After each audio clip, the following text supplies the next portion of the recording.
What's going on, everybody? Cigar Show Tim here with another edition of Tobacco Talk, where I review a cigar and then I give you my thoughts on it in 4 key areas: flavor, draw, construction, and burn. It's everything you want to know about that cigar, but it's from my palate's perspective, and then I rate it as to whether I think it's noteworthy or not. So the cigar for this review, as the title says, comes from Foundation Cigars. This is one of the two newest releases from Foundation Cigars that Nick Mellilo affectionately named after each of his grandfathers. And so we're going to dig into this one.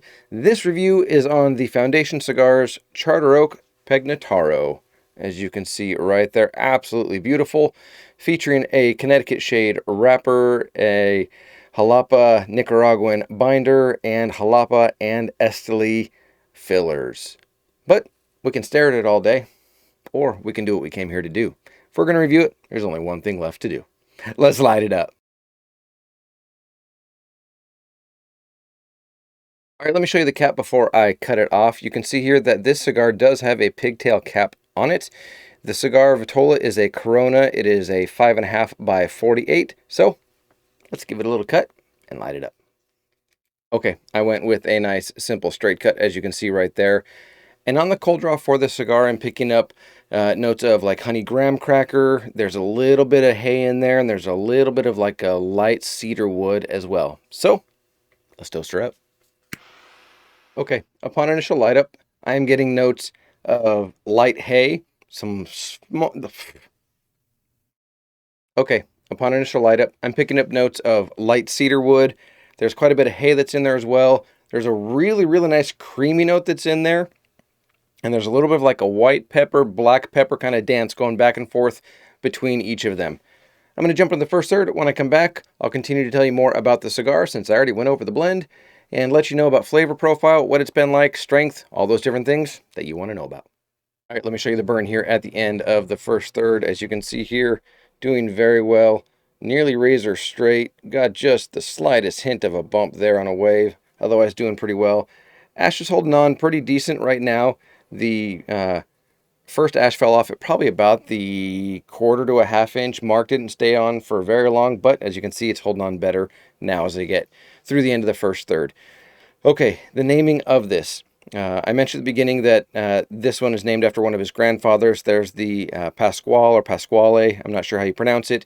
That is the other blend that is done in respect to the legacy of his other grandfather. Both of these bear the legacy names of his grandfathers. And this is a passion project for Nick. So there's an article written by Half Wheel, really good article, that talks about the two different cigars, the sizing, all that different information on them. But this is something that Nick wanted to do to just show that he respects the legacy of where he comes from. And the only difference between the two cigars, between this one, the Pegnataro, and the Pasquale, is that the Pasquale has a Connecticut broadleaf wrapper on it. We all know Nick is very well known for what he can do with Connecticut broadleaf. That is the only difference between the two. But it also is mentioned in that article that this is intended to be a little bit more of a step up or a little more robust cigar when you look at the Connecticut shade, specifically this one, the Pegnataro, compared to the Charter Oak Connecticut. So that one is considered everyday smoker centric, and that's what it's geared towards, is what Nick was quoted as saying. And this Pegnataro is geared more towards the little bit more of experienced cigar enthusiast, a little more strength, a little more spice to it. So flavor notes in this first third. The pepper spice, if you retrohale, is a little closer to a black pepper. And if you don't retrohale and you blow the smoke out across your palate, it's going to be much closer to a white pepper. There's still that nice cedar wood note in there, and there's this absolutely just delicious creamy note that's in it with an abundant smoke output. Very, very plentiful smoke output. Just velvety, smooth, rich, and creamy. And so you've got the cedar note that's in there. There's a little bit of a sweeter note that's in there. I don't know if it's like a honey note or something like that that's blended in there in the first third with the flavor profiles. Very balanced, very nice, and that's how it's going so far in the first third.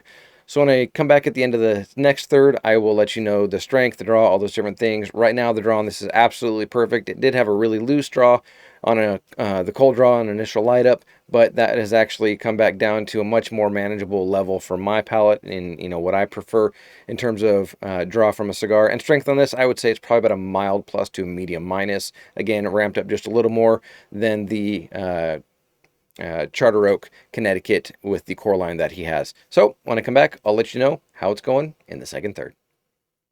All right, let me show you the burn here at the end of the second third. Doing quite well. Little bloop right there. Just a little dip. Otherwise, not doing bad at all. Okay, flavor notes in the second third. So they developed a little bit more, and the flavor note that I got off the last draw on the cigar was really unique and interesting. I'll get to that one in a second, though. The creaminess is really in the forefront right now. The white black pepper dance is much more of a white pepper just coating the palate now. When you retrohale, I'm not picking up any of the black pepper anymore, so it's smoothed out there for those of you that don't like much pepper spice in your cigars. Get to the second third, you'll enjoy it more. So the creaminess, that pepper note, the cedar note is really far in the background now. And the flavor note that really caught me off guard is it went from like a nice savory, like toasted kind of note right into like a root beer barrel. Totally caught me off guard. Did not expect that at all. And I'm not a huge fan of the root beer barrel candies, but it's not like completely consuming my palate. So I can deal with it. It's not that big of a problem. So it's been really interesting in the second third.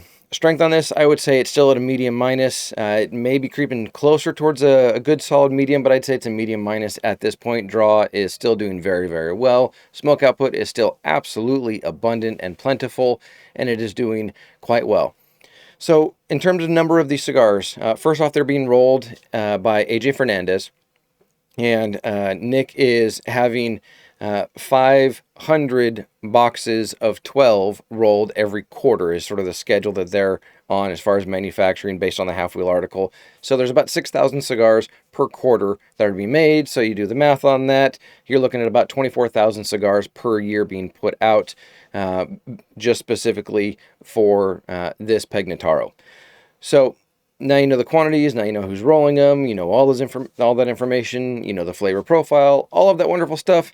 I'm going to jump into the final third. When I come back, I'll let you know any changes in the flavor profile. Maybe that root beer barrel will sort of disappear, and we'll get back to some of the nicer, lighter woodiness, and I can take a little bit more of that pepper actually coming back. Let's see if it does. Kind of hoping it does, and we'll see how much more of a fuller body and fuller strength this gets to in the final third. Like Nick said, this is intended to be a little bit more of a fuller bodied cigar than the Charter Oak Connecticut core line. So only time will tell, but let's finish up this cigar.